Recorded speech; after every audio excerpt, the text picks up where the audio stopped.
Alright, so let's talk about CMON's newest announcement that came out today, November 6th of 2023. God of War is getting a board game. They're getting a very similar treatment to all these other video game board games, such as the Bloodborne the board game and Bloodborne the card game, Dark Souls the board game, Dark Souls the card game, Cyberpunk 2077 the board game, Cyberpunk 2077 the card game, and God of War the card game is going to become God of War the board game. Now, I'm going to separate this video into two separate segments, what we know and what I think. So first, what we know. We know that 1, as of today, CMON's making a God of War the board game. 2, it's been years in development. 3, we'll be getting some incredibly detailed minis that you can see right here and on the article that you can find in the description of this video, much like the Metal Gear Solid board game. 4, it's coming to crowdfunding in 2024, and it should be set in retail of mid-2025. And last but not least, it is going to be based off the 2018 God of War, not 2022 God of War Ragnarok. That is everything we know so far. Now, what I think.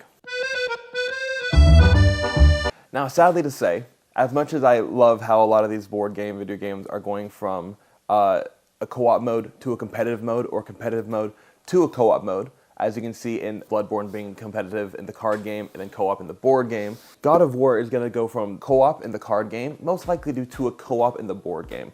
The reason why is if you know the story of God of War, at least in 2018 version, there's not too much you can do in terms of a competitive nature, just because it's not like a huge PvP element. But for God of War, it's really just a huge focus on the friendly relationships between there. There's not too much in terms of competitive nature. It would make way more sense if they did the original Greek trilogy of God of War, or the earlier games, for there to be like a very competitive nature to it. Well, one person plays as Kratos, maybe one person as Hercules, Zeus, Hades, or whatever the case might be. The only time I see the God of War game turning into a competitive nature is if there's a 1v1 element or a 2v2 element, much like Disney's Sorcerer's Arena, where everyone has a certain compilation of heroes or characters in the game that go against each other actively. But another thing they said inside the release is that you're going to be able to explore the world in a way that you've never been able to before in the board game.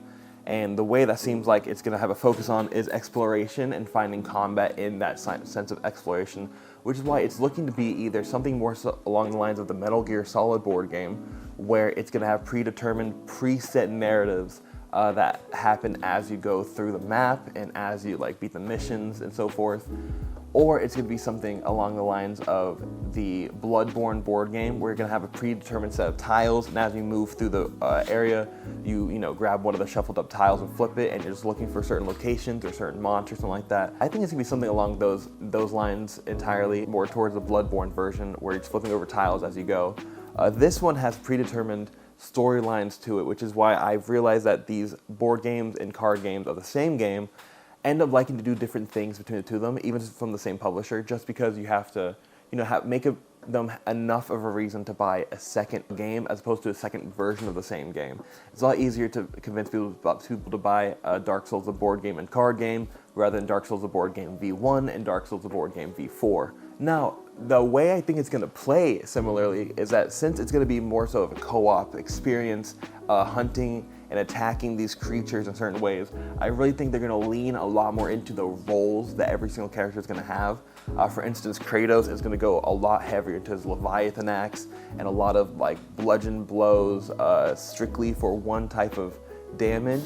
I think Atreus is going to go a lot more into the ranged bow and arrow type maneuvers and special skill sets he has in games, maybe for reconnaissance or something along those lines.